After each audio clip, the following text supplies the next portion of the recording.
ഞാൻ പറഞ്ഞാൽ പറഞ്ഞതാണ്. ചിലരങ്ങനെ ഉണ്ടല്ലോ, പ്രത്യേകിച്ച് പുരുഷന്മാര്. വാക്ക് കൊടുത്താൽ ഞാൻ പിന്മാറില്ല.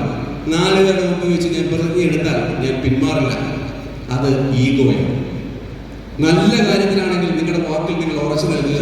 തെറ്റ് പറ്റിയെന്ന് തോന്നിയാൽ വാക്കിൽ നിന്ന് പിന്മാറുക. തോമസ് ലിഹായെ പോലെ തലയാഴ്ച തൊട്ടേ വിശ്വസിക്കുന്നു, എന്റെ കൈ ഞാൻ കുത്തിക്കേറ്റു എന്ന് പറഞ്ഞവനൊക്കെ പിറ്റേ ആഴ്ച കൈ കൂപ്പി നിന്നു. മനസ്സിലായി തലയാഴ്ചത്തെ മൂപ്പം കറങ്ങി.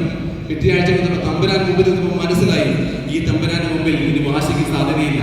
അതുപോലെ ജീവിതത്തിൽ നമുക്ക് തെറ്റുപറ്റാം. ചില സമയത്ത് ചില നേരത്ത് നിയന്ത്രണമില്ലാതെ നമ്മൾ പെരുമാറി പോയിട്ടുണ്ടാവാം. ചില വാക്കുകൾ കൊടുത്തിട്ടുണ്ടാവാം.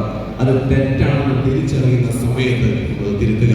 ഈ തിരുനാൾ ഒഴിവായതുപോലെ ആ തിരുനാൾ ഏറ്റിരുന്നെങ്കിൽ അയാളുടെ വലിയ ബുദ്ധിമുട്ടുണ്ടാകുമായിരുന്നു, കടത്തിലേക്ക് പോകുമായിരുന്നു. പക്ഷേ അയാൾ ആ തെറ്റ് തിരുത്തിയതുപോലെ നമുക്കും ജീവിതകാലത്ത് ചില കാര്യങ്ങളിൽ തെറ്റ് സംഭവിക്കും. ഇപ്പോൾ നമ്മുടെ കുടുംബങ്ങളിൽ കല്യാണം നടക്കുന്നത് ഏകദേശം 1 വർഷത്തെ സാവകാശം എടുത്തുകൊണ്ടാണ്. ആദ്യം കല്യാണത്തിലുള്ള ആളുകൾ പരസ്പരം കാണുന്നു. അതിനുശേഷം ചിലപ്പോൾ രജിസ്റ്റർ ചെയ്തില്ലെങ്കിൽ തന്നെ ഏകദേശം 1 വർഷത്തോളം ഈ ചെറുക്കനും പെണ്ണിനും സംസാരിക്കാനും ഇടപെടാനും സമയം കൊടുക്കും.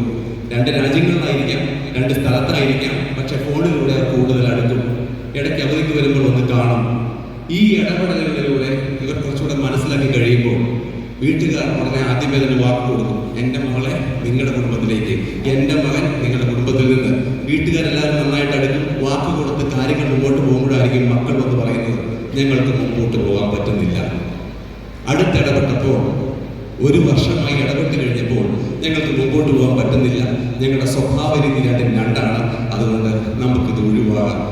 നിങ്ങളുടെ മക്കൾ നിങ്ങളോട് പറയുകയാണ്, നിങ്ങളാണ് വാക്ക് കൊടുത്തത്. മക്കളോട് ചോദിച്ചിട്ട് തന്നെയാണ് നിങ്ങൾ വാക്ക് കൊടുത്തത്. പക്ഷേ അവർ തന്നെ വന്ന് പറയുകയാണ് അടുത്തിടപെട്ടപ്പോൾ ഇദ്ദേഹവുമായി അല്ലെങ്കിൽ ഈ പെൺകുട്ടിയുമായോ ഈ പുരുഷനുമായിട്ടോ ഒരുമിച്ച് മുമ്പോട്ട് പോകാൻ, കുടുംബജീവിതം മുമ്പോട്ട് പോകാൻ ഒരു സാധ്യതയില്ല. അതുകൊണ്ട് കല്യാണം വേണ്ട. നിങ്ങൾ എന്ത് ചെയ്യും? നിങ്ങൾക്ക് വേണ്ടി പറയാം, ഞാൻ വാക്ക് കൊടുത്തതാണ്, പിന്മാറാൻ പറ്റില്ല. എൻ്റെ വാക്ക് പാറ പോലെ ഉറച്ചതാണ്, ഞാൻ പുരുഷനാണ് എന്ന് പറയാം. പക്ഷെ അവിടെ തകർക്കപ്പെടുന്നത് ആ പെൺകുട്ടി അല്ലെങ്കിൽ അവിടുത്തെ മകനാണ്.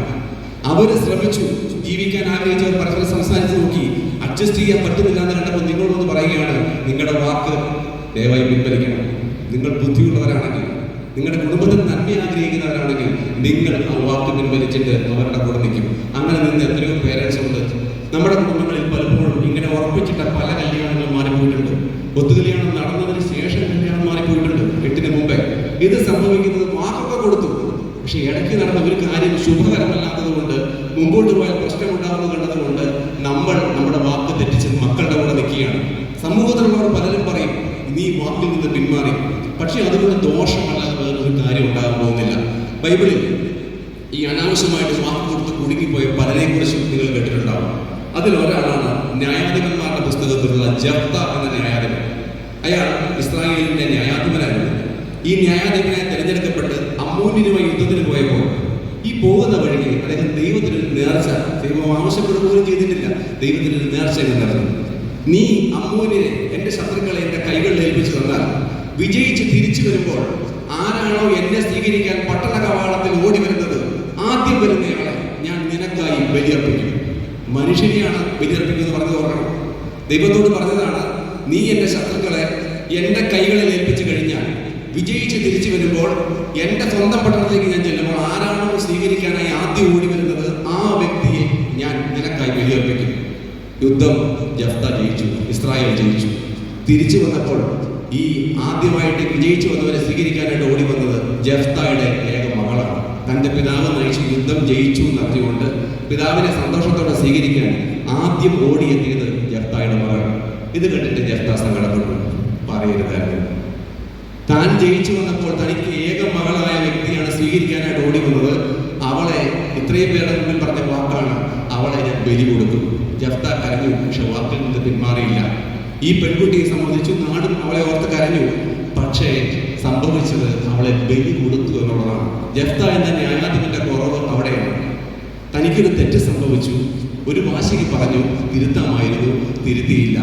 മുമ്പിൽ ഓടി വന്ന മകളെ തൻ്റെ വാക്കിനെ ഓർത്തുകൊണ്ട്, താനെടുത്ത പ്രതിജ്ഞ നാട്ടുകാരുടെ മുമ്പിൽ പറഞ്ഞു പോയി എന്നത് ഓർത്തുകൊണ്ട് 2 മാസത്തിന് ശേഷം ബലി കൊടുക്കുകയാണ്. ദൈവം ആഗ്രഹിക്കാത്ത ബലി, മനുഷ്യന്റെ ബലിയാണ് അവിടെ നടന്നത്. തെറ്റുപറ്റിപ്പോയി, ഒരു സമയത്ത് വാക്ക് കൊടുത്തുപോയി. രണ്ടാമത്തെയാൾ ദാനിയേൽ പ്രവാചകന്റെ പുസ്തകത്തിൽ ദാരിയൂസ് എന്നൊരു രാജാവുണ്ട്. ഈ ദാരിയൂസ് രാജാവിന്റെ ദേശാധിപതിയായിരുന്നു ദാനിയേൽ പ്രവാചകൻ. പ്രവാചകനാണ് രാജാവിന് സ്വപ്നം